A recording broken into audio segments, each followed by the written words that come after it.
Hi and welcome to Slick Witty Fly. What we're going to do today is another surf fly for wading, beaches, and surf fishing. So recently, I've been making a little bit of flies for surf fishing, and I thought that, man, I can't have flies for surf fishing and not show a white bucktail with a red head. And what makes this fly so awesome is the little bit of Flashabou that I put in here, which just makes this fly shimmer when it's in the water. I mean, it's a great fly. Super simple, very few materials, super durable, perfect for surf fishing. So let's talk materials. Now, to be honest with you, I keep it simple, like all my flies. I try to keep them simple. I try to use not a ton of materials. This fly is going to get banged up. It's going to be in that surf. It's going to be dragged on the beach. You know, this fly is just, it has to be durable. So what do I use? I use Bucktail. And this is a pretty bagged up Bucktail, but we have enough to make one more. I use Flashabou in two colors. I use black and I use silver or pearl. They're both great. And that's pretty much it. Eyes and UV resin. Now, you can get way more creative. You could put crystal flash. You could put ostrich to give it a little bit more action. You could put peacock curl. You can do whatever you'd like to do.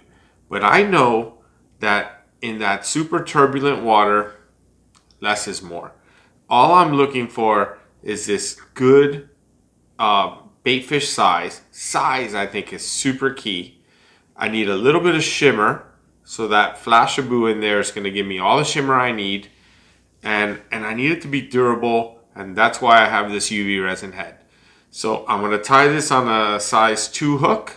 You could tie this on a 4. You can tie this on a 1.0, 2.0. It doesn't matter. It's all what you're targeting.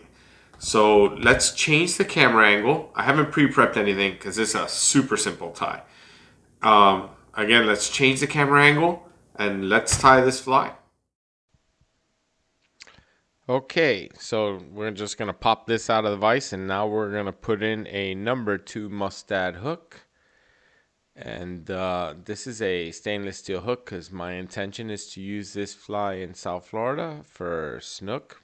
Mostly is my my primary target, but anything that happens to be swimming on my beach that day that wants to take a shot at this is more than welcome. So now we're going to start 140 denier white thread, and I just happen to be buying a lot of white thread. You can get away with a lot of different colors here, but this is a white fly, so it makes sense to use white thread anyway. A step that I'm not doing that I like to do is I like to put a little touch of super glue on my thread and give it a chance to dry before I tie flies, but to make the video a little quicker, and I like to do the videos in one take, I'm not doing that. So the first material is Bucktail. Now, there's no real measurement here. All I'm doing is trying to envision the length of the fly so that it looks like those little bait fish that I see swimming on the beaches that I like to fish. Now, what is important is that when I trim this bucktail, I want it to end about halfway up the shank. I don't want it to go more than halfway up the shank because I want to have room for the remaining materials that we're going to tie on. So I'm going to go ahead and trim it at that halfway point, and then we're going to attach it to the hook.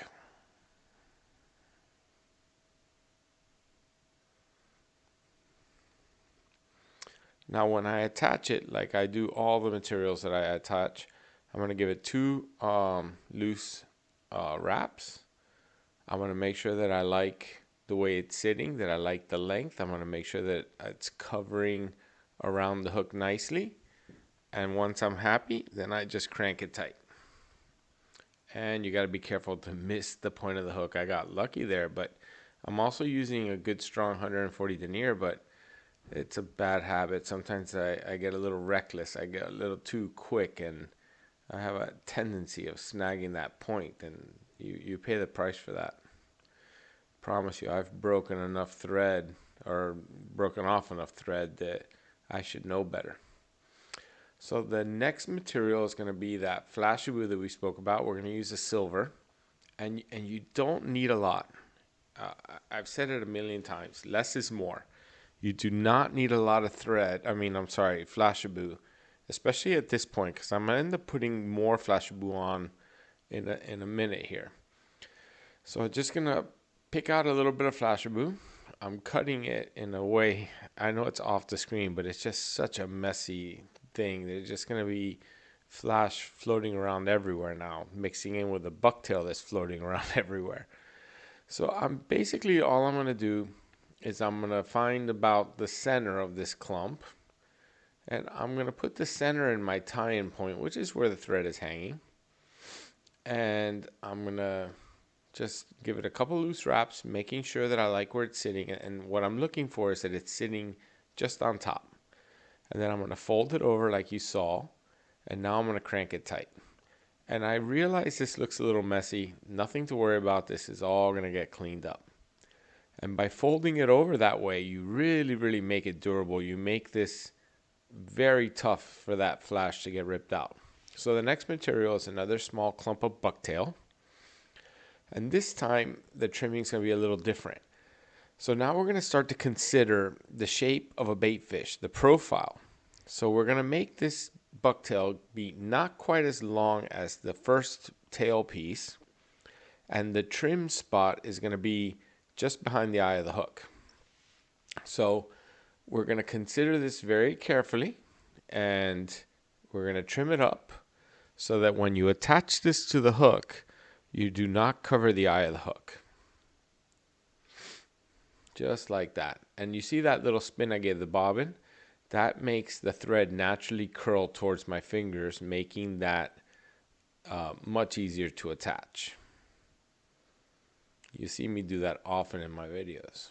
It's a great little trick. It's a good tip. So now I don't want to make this too bulky yet. So I'm going to go ahead and trim off some of that tag, because there is a little bit more material coming for this fly. So we're just going to carefully trim. You notice I never ever have the scissors on the same side as the thread bobbin. And that minimizes the risk that I might accidentally cut off the thread bobbin. So the next material, after I have a sip of my awesome rum and coke, is going to be back to the same flash. We're going to get another small clump of the same flash. You don't need a lot. I cannot stress to you enough that you do not need a lot. You know, one of the most important things that people need to understand is for a fly to swim or sink, if you're not trying to make something that's going to ride on the surface, water must be able to travel through the materials. If water cannot travel through the materials, the fly will float. It's that simple. So you don't want to make it too dense. So you see, I'm going to do the exact same process. I'm going to put on the flash, a couple loose wraps, make sure that it's sitting right on top, folding it over, and then we're going to lock it in. Now the next material is probably, I think, the most important material on this entire fly, and that I want to switch to black flash. And you're going to see I use so little flash. I do not use much at all. But this little black that we're going to put on really makes this fly pop. I mean, I don't know how many mullet you've seen or what the baitfish looks like in your area, but most of the baitfish that I have in my area have a little color to them. They're not just silver or white. So this black, I don't know if this makes it look like more like a mullet or if this black ends up looking more like a lateral line. But whatever it is, really gives this fly a fishiness to it. It really makes this fly just pop. And I wish it's winter in Sweden. I'm in Sweden. So I can't go and stick this in the water and take a quick video and show you what it looks like. I wish that you could see what this looks like in the water, but you're just going to have to trust me. This combination of this little flash and the white bucktail just looks awesome in the water. So the last material we're going to use is bucktail. We're going to have two more clumps of bucktail, one on the bottom, one on the top, to finish the baitfish profile. And we're going to do the bottom first. And the bottom is the shortest piece of bucktail that I'm going to put on because we want that baitfish profile. And I have a little trick here when I put this on. Once I present it and get, right now I'm pulling out the shorts. I know it's off the screen, but it just, there would be bucktail flying everywhere if I did it at the hook height. So what I'm doing is I'm getting my length right now. I'm just visualizing that baitfish profile. And now I'm going to trim it. And then when I go to attach this, you'll see that I leave all the material on one side of the hook. I leave it on the side of the hook towards me. But what I'm doing is that the tie-in point, that is going to be very centered right on the bottom of the hook. And then once I'm happy, 2 loose wraps like I always do. And once I'm happy with the location, I will crank down hard on that.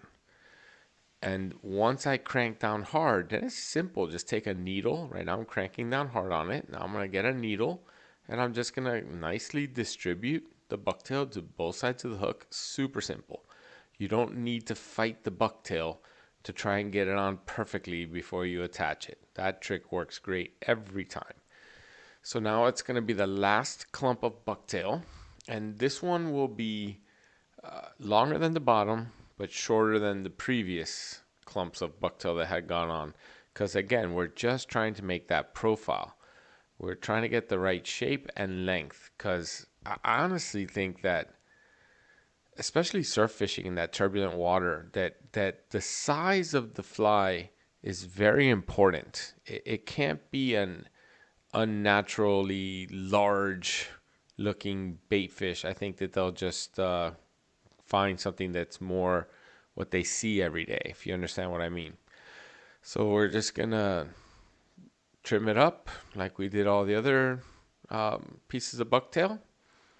And again, 2 loose wraps, make sure we like where it's sitting, and crank down hard on it. And once we crank down hard on this bucktail, the tying portion of this fly is basically finished. Now, honestly, you can take this fly and put a whip finish in right now, maybe a little head cement, and this fly will fish. There is no question that that fly, exactly the way it is right now, will not fish and catch fish. Guaranteed it will. But I personally like to do a little details, and this is a video making a red and white bucktail baitfish. So we're going to take the next step, and we're going to put on some 3D eyes, epoxy eyes, and we're going to make a UV resin head. So now it's a whip finish, and I like using my whip finish tool. A lot of guys do it by hand. Either way, I had more more Flashabou everywhere. I just think that when I use my whip finish tool, I think that my whip finishes come out more neat. They're a little bit cleaner looking.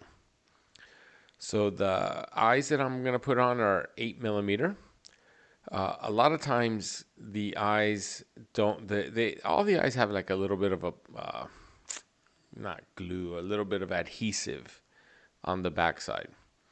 And for some reason, sometimes that adhesive doesn't work good. In this case, the adhesive worked great, which makes my life a lot easier. When the adhesive doesn't work good, then I have to use a little touch of super glue, and super glue gets messy. So I'm very thankful when it goes nice and easy just like this, and I can just stick them on there with my fingers. That's the other thing that's nice when you use these big flies. Oh, another piece of trash. Look at that. Flashabou everywhere. That is the one bad part about using some of these materials. Craft fur, bucktail, some of these materials are just messy. There's no getting around it. And that's why my little handheld vacuum cleaner that you see me use in other videos, that thing is worth its weight in gold. Keeps my wife happy and off my back. So look at that. That looks amazing. I could use clear resin right now and lock that in, and that fly will catch a ton of fish. But we're making the classic red and white bucktail baitfish. So what I'm going to use is a little bit of red UV resin, and unfortunately this one is near finished, but I'm squeezing hard and getting some out. And all I'm doing now is I'm getting it on the fly itself, obviously on the knot, and touching the inside of each eye, being very careful so that the resin doesn't get on the outside of the eye. And Once I'm happy with that, and I am, just zap it. And now the eyes are pretty much locked in at this point. It's damn near impossible for that eye to move at this point. But we're going to go ahead and we're going to repeat the process on the bottom. Same thing between the eyes, touching the fly. And you're going to see what it looks like now. That looks so sharp. That just looks awesome. So we're going to go ahead and repeat the process. Again, just on the knot itself and filling the gap between the eyes so that it's touching both eyes and basically just making this fly really durable. But since we're surf fishing and since there are some real monsters in Florida, I mean, I can easily get a 20-pound snook with this fly or a 1-pound trout. You never know. But we're going to take an additional step and really make this bulletproof. We're going to get a clear UV resin now. And the goal is to put a drop on the eye itself and using the applicator to move it around. I'm going to make sure that I cover from the eye to the red UV resin. And, oh, what are we doing now? Oh, we saw we didn't have good coverage. Look at that. We're coming back and filling in a little gap very carefully. Probably wouldn't have made any difference at all, but why not make the fly look better? Looks great. So we're going to cure that up. And now I suspect we're definitely going to go get the clear.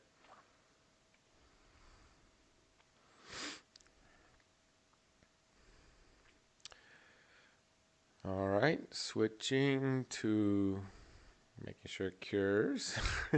Again, I'm not a fly tyer. I'm not a professional fly tyer. I don't sell flies. So I could take my time and cure for 20, 30, 40 seconds, a minute. It doesn't matter. They say 5, 10, 15 seconds and it's cured.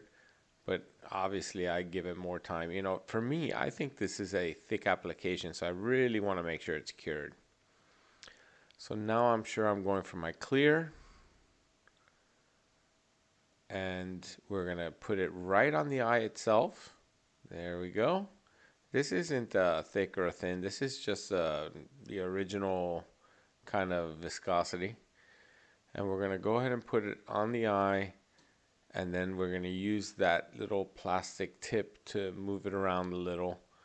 And make sure that we push it from the eye to the red epoxy and just cover everything with a little coat of clear.